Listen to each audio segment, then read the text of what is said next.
కొడిన్హి గ్రామం కేరళలోని ములప్పురం జిల్లాలో ఒక చిన్న గ్రామం. దీన్ని ట్విన్స్ విలేజ్ అని పిలుస్తారు.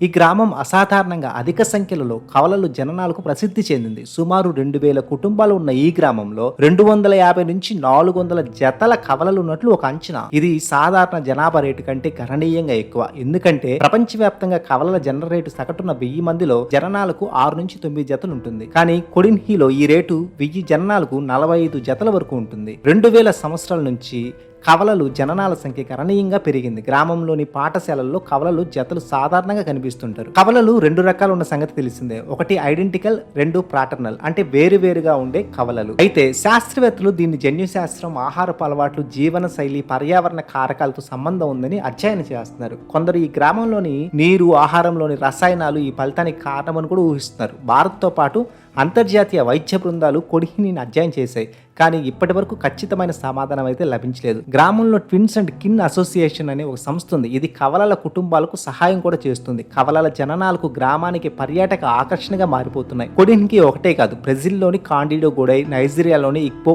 ఓరావా లాంటి ఇతర ప్రాంతాలు కూడా అధిక కవలల జనన రేటును కలిగి ఉన్నాయి. కానీ కొడిన్హి భారతదేశంలో ఒక రకమైన ప్రత్యేకతను కలిగి ఉంది. కొడిన్హి గ్రామం వింత సందర్శకులను ఆకర్షిస్తుంది. గ్రామంలో కవలల జతలను చూడడం, వారి కథలను వినడం సందర్శకులను ఆసక్తికరంగా మారుస్తుంది. కొడిన్హిలో కవలల జనన రేటు గత కొన్ని దశాబ్దాలుగా క్రమంగా పెరుగుతూ ఉంది కూడా. గ్రామంలో స్థానిక ఆసుపత్రి కవలల జననాల రికార్డులను నిర్వహిస్తుంది. ఇది పరిశోధనలకు ఉపయోగపడుతుంది. కొడిన్హి గ్రామం మతపరమైన ఐక్యతను కూడా ప్రసిద్ధి. ఇక్కడ ముస్లింలు, హిందువులు సామరస్యంగా జీవిస్తారు. ఈ షార్ట్ మీకు నచ్చినట్లయితే లైక్ చేయండి, కామెంట్ చేయండి, షేర్ చేయండి, సబ్స్క్రైబ్ చేసుకోవడం మర్చిపోకండి.